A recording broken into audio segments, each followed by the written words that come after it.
Lagi. So mo din ni siya si Kabukid. Oh, shout out dia sa Shout mga follower. Oh, nakaabot na gyud ko diri sa iyahang farm kay ako pong gikumpra ang iyahang tangad.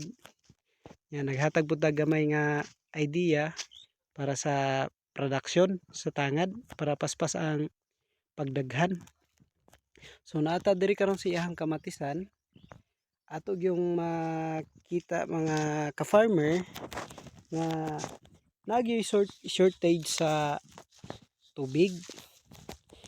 Kining mga dahon nga nangulot dili ni siya actually due or tungod sa virus kundili tungod ni siya sa shortage sa tubig.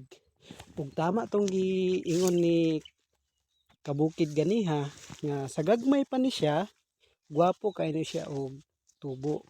Yes, tungod kay ang water requirement atong panahona sa during pagtubo sa ato ang tanom, ang water nga na-store diri sa yuta enough pa siya para mo-sustain sa panginahanglanon sa tanom.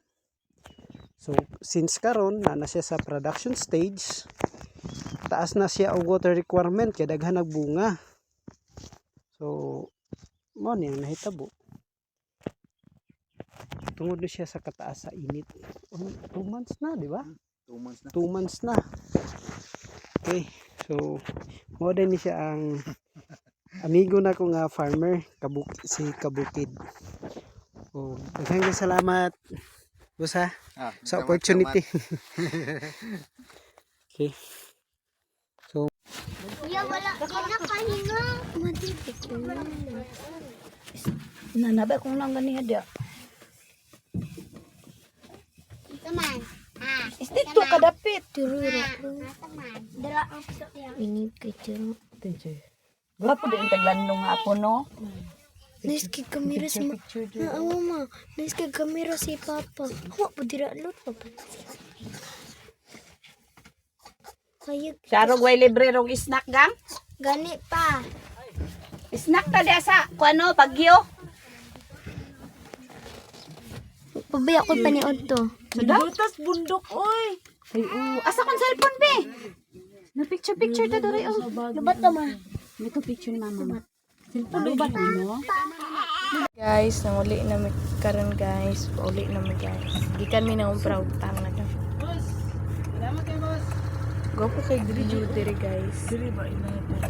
So diri ami dapit ng umpra og tangad guys. Ang hairband up diri. So English ta po to. Uy, gusto po na. So mao na guys.